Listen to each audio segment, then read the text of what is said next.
생생하게 상생하며 YTN 라디오 생생경제.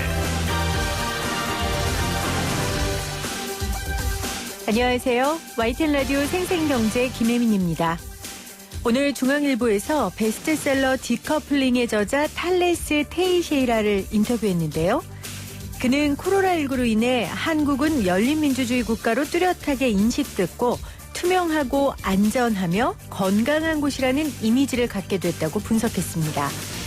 그리고 한국 기업은 코로나19 사태가 진정되면 놀라운 기회를 잡게 될 것이라고도 했는데요. 아직 낙관하기는 이르지만 신규 확진자가 27명으로 51여 만에 최저를 기록한 오늘 이런 전망을 들으니 반갑습니다. 오늘부터 이틀 동안 민주주의에 꽂힌 사전선거 날입니다. 투명한 방역 시스템으로 세계의 열린민주주의 국가의 위상을 알렸더라도 투표하지 않으면 민주주의의 문은 곧 닫힙니다. 꼭 선거합시다. 2020년 4월 10일 YTN 라디오 생생경제 지금 시작합니다.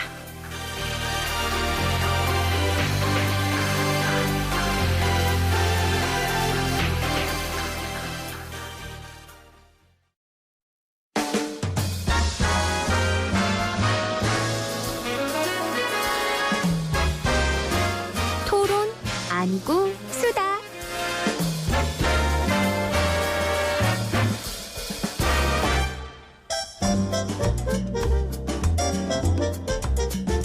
YTN 라디오 생생경제 토론 아니고 수다. 오늘 부동산 수다입니다. 김인만 부동산 연구소의 김인만 소장, 연세대 정경대학원 한문도 견민 교수 나오셔서 안녕하세요 교수님. 네, 안녕하세요. 저희가 안녕하세요. 한만두를 지금 협찬하고 있거든요. 그래서 네. 근데 점심도 많이 먹었는데 이렇게 만두 생각이 나죠. 아무튼 교수님 안녕하셨어요? 네네. 네. 어떻게 선거 누구 뽑을지는 정하셨어요? 벌써 하고 왔습니다. 오늘 사전투표. 네, 사전투표 이래가지고. 그렇군요. 제 딴에 또 코로나 그런 것도 있지 않습니까? 그래서 그럼요. 또 일찍 가고 그랬더니 네. 제가 사진을 보여드리면 좋은데 어머나 사람이 너무 많은 거예요. 그렇다면서요? 선거날 같아요. 똑같아요. 줄서기 그래서 요즘 할 일이 없어가지고 다들 이렇게 많이 가시나? 이상하다. 이러고 왔습니다. 그렇죠. 하여간 투표 잘하고 왔습니다. 그 투표 날에 너무 사람이 몰리면 안 되기 때문에. 그런 거예요? 그럼요. 오늘 대통령도 사전 투표했어요. 그러셨대요? 그러면 김인만 소장님은 투표 날 하실 거고. 아마도. 아마도. 네. 그럼 두 분은 각 지역구의 국회의원을 볼 때 부동산 공약은 당연히 보실 테고 네. 부동산 공약 말고 어떤 부분의 공약을 살펴보세요?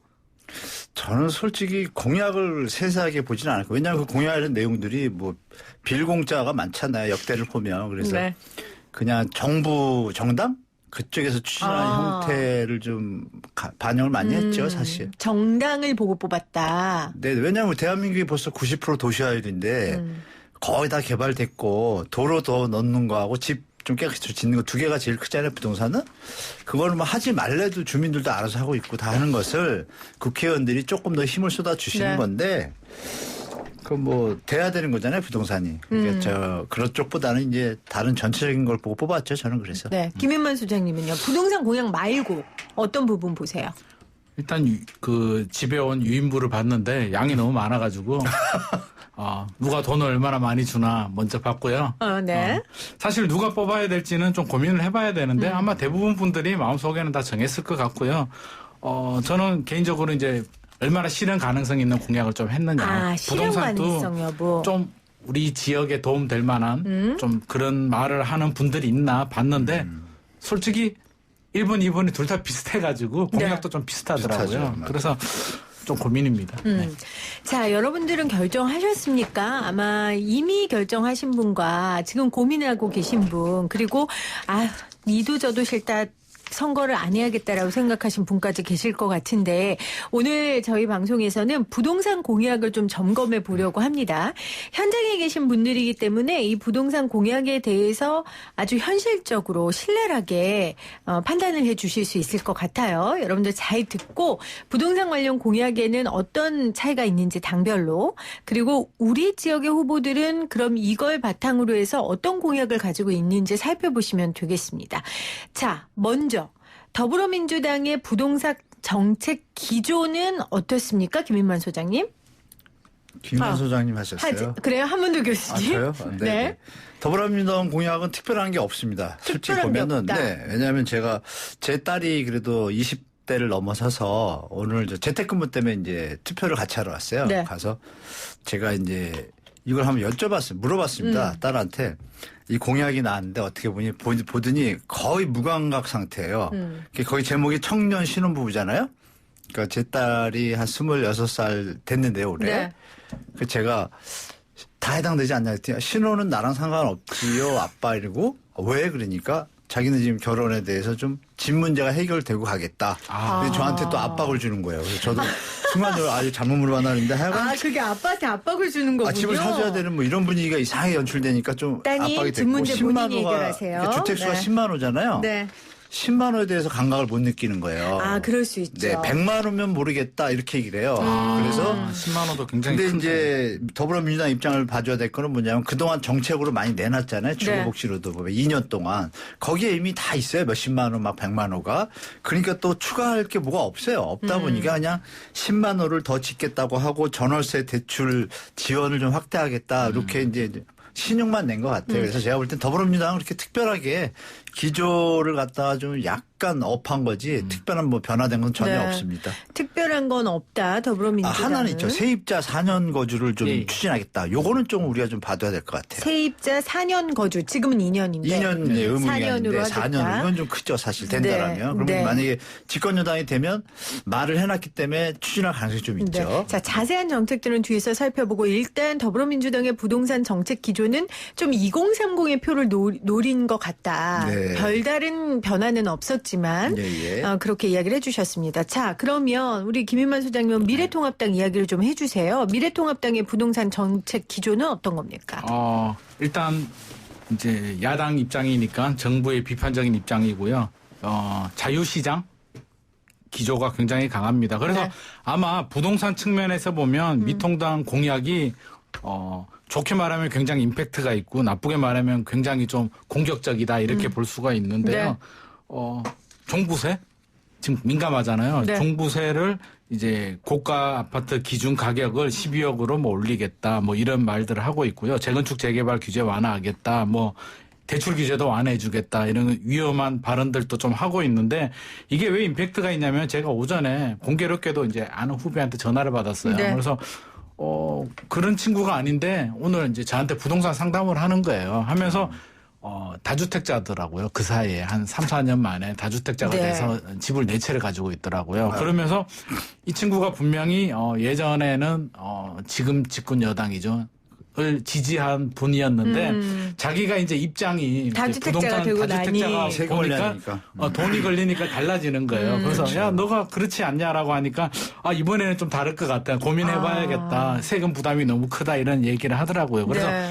아마도 좀 다주택자들이나 이런 분들은 좀 솔깃할 것 같죠. 아무래도 부담을 줄일 수 있으니까 네. 12만 명 정도 이게 좀 빠져나갈 구멍을 만들어 준다라고 하는데 근데 저는 좋은 점도 있고 안 좋은 점도 있는 것 같아요. 그래서 이게 고가 아파트 기준이 사실은 좀 오래됐잖아요. 6억, 9억이 이게 언제적 시대예요. 우리가 화폐 가치 생각해도 사실 맞습니다. 저는 좀 이 부분에 대해서는 네. 좀 개선을 해야 될 필요는 분명히 있다라고 보고요. 그래서 굉장히 뭐 재건축 재개발도 마찬가지죠. 우리 정비 사업도 너무 꽁꽁 틀어막기보다는 좀 풀어줄 필요가 있다라고 생각하는데 저 대출 규제, 분양가 상한제를 풀어준다는 거는 저는 이거는 좀 부정적이다. 제 입장은. 그래서 정부를 비판하는 거는 좋은데 좀 가려가면서 네. 좀 개선해야 될 거는 개선해야 되겠지만 이렇게 너무 분양가 상한제 이제 시작하잖아요. 그래서 적어도 5년, 10년 정도 일관성 있게 좀 지켜볼 필요는 있을 것 같고요. 대출 규제는 좀 풀어주면 안 되잖아요. 가계부채 안정을 위해서도. 그래서 선택과 집중을 해야 되는데 아무튼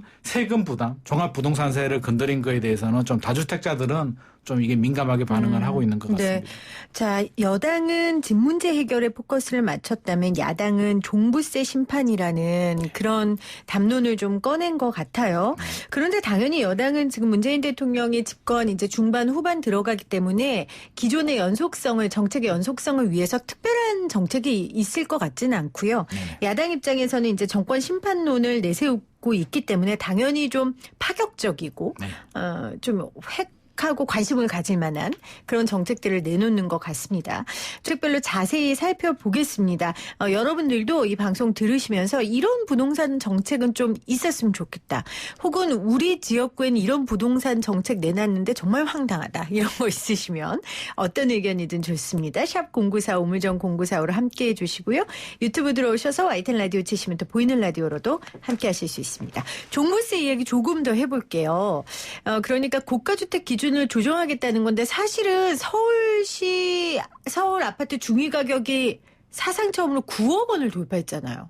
근데 그 뉴스도 가짜 뉴스에 가까운 정확하지는 그래요? 않습니다. 그건 나중에 또 말씀드릴게요. 아니, 일단 지금 얘기해 국민은행에서 주세요. 발표한 건데 네. 국민은행이 그 6개월 전에 발표한 걸 보면 또 금액이 완전히 차이 나요. 그래서 제가 그걸 국민은행에 질의를 했는데 네. 확답이 없습니다. 그래서 그러면은 무슨 언론용으로 말이에요? 좀 중위 가격을 좀 높이 그때 막 주택 가격 오를 때잖아요. 그때 중위 가격을 좀 업해가지고 올려놓은 바람에 9억이라는 숫자가 지금 대한민국의 부동산에서의 어떤 기준점이 되잖아요. 맞아요. 고가주택. 네네. 거기에 대해서 중위 가격을 올려버리니까 그럼 중위 가격이 9억이면 그게 무슨 고가냐 이런 논란이 시가 되잖아요. 네. 그런 부분이 이제 돌발되는 그런 뉴스였는데 그래서 그 얘기하려고 그 뉴스가 제가 꺼낸 조금 건데. 나왔다가 사라졌죠. 그래서 그거는 나중에 팩트를 확인하기로 하고 네. 지금 뭐 질문을 주신 거는 종부세 9억에 대해서 어떻게 생각하냐고 말씀 주신 거예요? 그렇죠. 그건 거죠. 저는 이제 소장님하고 약간 다른데요. 네. 간단하게 말씀드릴게요. 대한민국의 그 평균 연 근로 소득자분들의 평균 연봉이 대충 얼마인지 아실 거예요. 서울이 작년 기준으로 제가 적어왔어요. 4,124만 원이에요.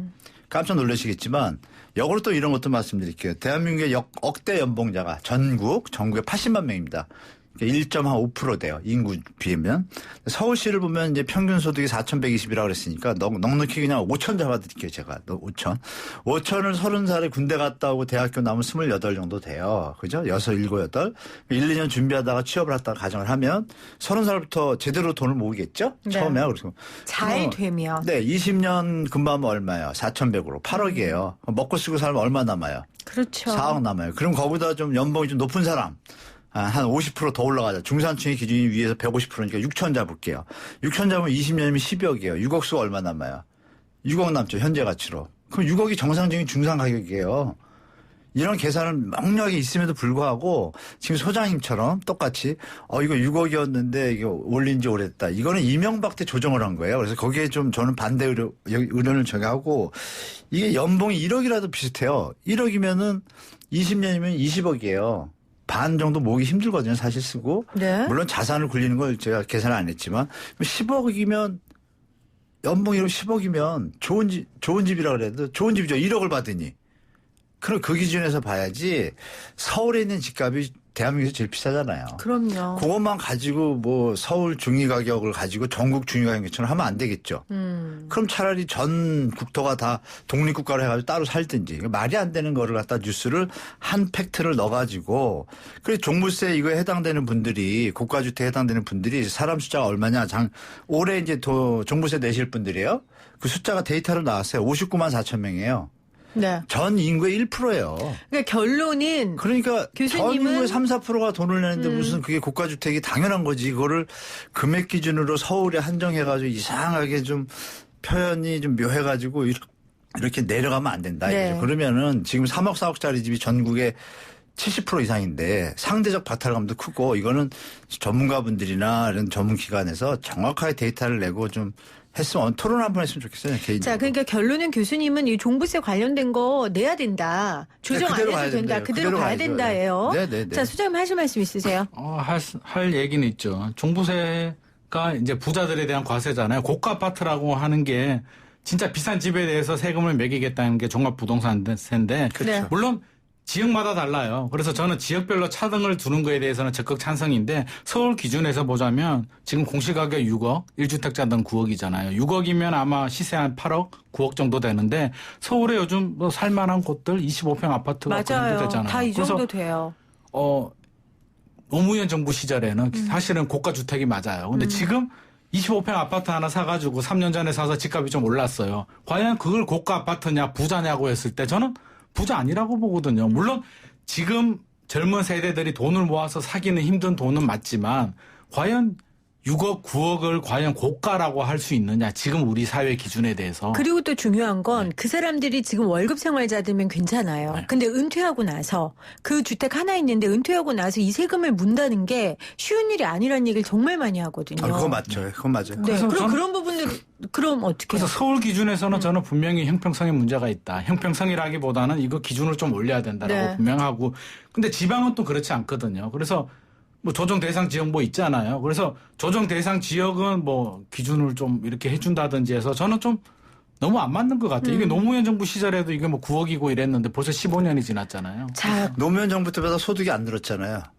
그래도 월급이 물가 올랐죠. 상승률과 3만 불 그때 함께 쳐다본다 그랬는데 지금 3만 불 통계적으로 그렇지 직장 다니는 사람도 15년 전 월급하고 지금 월급 비교해 보세요. 근데 이제 물가 상승률을 비교해 보면 또 얼마나 정말 실질적인 가치가 올랐는지는 또 봐야 될 것 같아요. 근데 지금 이 두 분도 이렇게 생각이 다른데 맞아요. 경실련 같은 시민단체에서는 선거철이 되니까 청와대가 하는 소리 다르고 각 정당과 맞아요. 후보자가 하는 소리 다르다 이런 지적 맞아요. 지금 소장님하고 계속하거든요. 저도 다르잖아요. 그러니까 그리고 심지어 여당 내에 이제 아주 강력한 대선 후보인 이낙연 후보도 네. 종부세 감면, 대출 규제 완화 필요하다라고 발언했어요. 네네 했어요. 네, 그런데 이제 경실련 같은 데서는 비판하는 거죠. 아, 그거는 경실련 실수하는 거예요. 왜냐하면 아까 소장님 말씀하셨잖아요. 앵커님도 말씀 주시고 1가구 1주택자 한 집 분이 있는 분이 고가주택으로 종부세 내는 거 억울하잖아요. 문제가 있죠 사회적으로. 그거 이낙연 총리가 얘기한 건 그 부분입니다. 1가구 1주택자신데 오래 계시고 수입이 없는 분들은 이건 종부세를 면제해 줘야 된다는 말씀을 하신 거 맞는 얘기죠. 그리고 대출 규제 완화는 뭐냐면 실수요자들 직장생활 하는데 우리가 생애주기서를 생각하면 아까 말씀드린 20년이면 4억 정도 모아요. 아까 네. 연봉 그 사람들이. 그걸 계산해서 그분들은 대출해줘도 되잖아요. 근데 지금 묶어놔가지고 다 40% 묶어놓으니까 실수요자들이 많이 집을 사고 싶어도 못 사는 거 그 부분에 대해서 풀어줘야 이거지. 뭐 다주택자 투기하는 사람들은 그대로 묶어두고 그분들에 의해서 실수요자 청년 이런 분들은 대출을 예전처럼 해주자라는 게 이제 이낙연 후보 말씀입니다. 제가 볼 때. 네. 사실 이게 네. 좀 오해 맞는 소지가 얘기죠. 있는 게 지금 굉장히 민감한 부분이고요. 맞아요. 사람들이 선거철이고요. 우리 교수님처럼 좀 세밀하게 이렇게 들여다보면 충분히 이해할 수 있는 네, 부분인데 맞아요. 지금 혼돈의 상황이잖아요. 많은 후보들이 나오고 지금 굉장히 민감해져 있는 상태에서 사실 종합부동산세도 굉장히 민감한 이슈인데 의도는 좋지만 이거 오해 소지는 충분히 있는 거죠. 아니, 기사가 그렇게 나오죠. 그렇죠. 기사가 그렇게 나오죠. 알고 아니, 보는 있고 사람들도 제목만 나가니까. 상세하게 보지는 않고요. 주요 타이틀만 보거든요. 그렇죠. 그래서 맞아요. 저는 이렇게 오해의 소지가 있는 발언들은 좀 지금 상황에서는 자칫 오해를 줄 수는 있거든요. 아니 그리고 그렇죠. 종부세 정책 논의될 때 디테일하게 지금 맞아요. 교수님하고 소장님처럼 그때 이런 부분은 문제가 될 수 있습니다. 이런 부분은 우리가 좀 세심하게 봐야 맞아요. 됩니다. 하면은 네, 되는데 이제 저도 그게 제일 선거철 때 아쉬워요. 선거철 때 이런 얘기를 하니까 그렇죠. 진보 논란이 쪽에서는 되는 거죠. 마음이 변했다. 선거 네. 때문에 맞아요. 이렇게 되는 거고. 그렇죠. 오해받는 거죠. 그러니까 여야 네. 모두 선거 표 앞에서는 어쩔 수 없다 이런 얘기들이 나오는 거예요. 이게 정치 혐오로 이어지는 거고요. 그래서 이런 문제 같은 경우에는 선거철 된다고 변화되지 말고 사람의 의식주 중에 가장 중요한 부분 아닙니까? 주택 문제가. 맞습니다. 평소에 고민하고 성찰하는 모습들을 정치인이 보이면 우리가 이렇게까지 안 합니다. 네, 제가 어제에 이어 또 흥분을 하면 안 되는데. 후보로 나셔야 돼. 아니요, 괜찮아요. 자, 9152님께서 새싹이신데 구리시청을 출퇴근할 때 야당 플랜카드에 그린벨트 전면 해제라고 써있더라고요. 근데 이게 가능해요 하셨어요. 이런 질문 좋아요. 여러분들 이런 질문 좀 가능하죠. 많이 해주세요. 지금 부동산 전문가들이 나와 계시니까 네, 가능합니까? 예, 전면 해제? 정부의 의지와 환경단체가 협의만 한다라면 그게 사실 어려운 지금, 거잖아요. 지금 그 말씀하신 지역이 네, 구리. 저희가 대한민국이 70, 80%가 산지인데 사실 이제 그린벨트라는 개념이 해외에서 들여온 건데 박정희 대통령 때 이제 다 말씀드린 뭐하고 지금은 이제 우리가 주택 문제 특히 서울시 인근 지역은 필요하기 때문에 네. 서울시 인근 지역을 그린벨트를 푼다고 해서 산을 없애는 건 아니잖아요. 주로 이제 그런 지역들은 어떠냐면 약간 평지에 가까운 지역을 얘기하시는 거예요. 근데 묶어놓은 거죠. 농지를 쓰고 이러느라고. 근데 그것은 이제 정부의 의지와 개발계획과 개발계획도 조경 면적을 충분히 한 60% 확보하고 건폐율을 건폐율을 줄이면 층은 올리고 충분히 그 주택 공급지가 돼요. 그래서 그런 부분에 대해서 지금 압박이 많이 오고 있어요. 어떤 압박이냐면 주민들 자체에서도 이거 지금 그린벨트의 의미가 없다. 풀어달라. 네. 그러나 이제 갑자기 풀 경우에 이제 정부에서 부동산 혼란을 위해서 조절 중인데 전반적인 흐름은 앞으로 이제 푸는 형태로 갈 수밖에 없습니다. 사실. 푸는 방향으로 갈 것이다. 그러니까 교수님 보시기에는 이 야당의 공약이 그렇게 정말 빈 공짜는 아니다. 공약이었어요? 네. 푼다고요? 네. 그걸 전면 던졌으면- 해제라고 공약을 내세웠다고요. 그럼 그 지역에 계신 분들은 기대하시고 사셔도 돼요. 풀린다고 그래요? 보시면 되죠. 내년은 아니겠지만 언젠간 풀린다는 건 그러니까 확실하다는 이분이 얘기죠. 되면 이건 네네. 야당 플랜카드에 이렇게 네. 적혀 있었습니다. 그분이 되면 이제 발의를 하죠. 해서 뭐 옆에 국회의원들 10명 같이 합심해서 사인하면 검토하다가 문제 없겠다 하면 되는 거죠. 아무튼 현실적으로 가능은 네, 한 맞습니다. 얘기다라고 맞습니다. 하셨습니다. 소장님 뭐 덧붙이실 거 있으세요? 뭐 불가능한 이야기는 아니고요. 뭐 국토부 장관이 이제 지정권자니까 뭐 그린벨트 해제도 할 수 있는 부분인데 이제 사회적인 공감이 형성이 돼야 될 거고요. 저 개인적으로는 약간 반대하는 입장인데 좀 개발 안 된 곳들은 좀 보존하고 우리 미래 세대를 위해서 개발된 도심을 저는 좀 더 개발을 했으면 해서 좋겠다. 좀 올리든지 이렇게 했으면 좋겠는데 지금 지을 땅이 잘 없잖아요. 그러면 그래서 청년 주택을 위해서라면 네. 저는 뭐 해제해도 괜찮다고 해제해도 된다. 생각합니다. 아니 그래서 지금 이게 결국 주택 공급에 대한 얘기 그렇죠, 아니겠습니까? 그렇죠. 지금 미래통합당에서는 재개발 재건축 규제 완화를 해서 서울 시내의 공급을 늘리겠다는 거예요. 재개발 재건축 조합원들을 겨냥한 표심 공약 발언이라고 하기에는 어쨌건 우리 주택 공급 문제가 굉장히 심각하니까 특히 서울 시내에 이것도 많은 사람들의 표심을 움직일 만한 의견이 아닐까 싶은데요. 서울 거주자들은 굉장히 민감한 이슈고요. 부동산에 대해서는 저는 개인적으로 이제 좀 완화를 해줘야 된다는 입장인데 물론 다른 규제는 양도세 규제 같은 건 해야 되지만 네.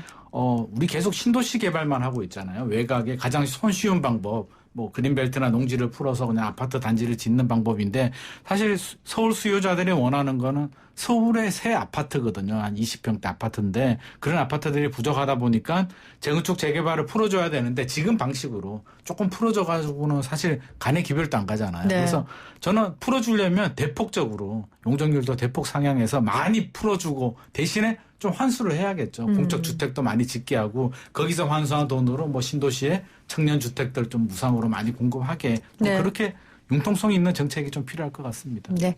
YTN 라디오 생생경제 토론 아니고 수다 오늘 부동산 수다로 함께하고 있는데요. 4.15 총선을 정말 코앞에 두고 정당별 부동산 공약을 점검하고 있습니다. 지금 보이는 라디오 창에 PGL님께서 호칭 좀 제대로 쓰세요. 이명박 때가 아니라 이명박 정부 때고 이낙연 총리가 아니라 이낙연 후보자가 맞습니다 하셨어요. 네, 맞는 말씀입니다. 죄송합니다. 예. 네, 저희가 정확하게 해야 되는데 이게 라디오 생방송이다 보니까 그냥 편안하게 얘기가 나오네요. 좋은 지적 감사합니다. 노력하도록 하겠습니다. 광고 듣고 올게요.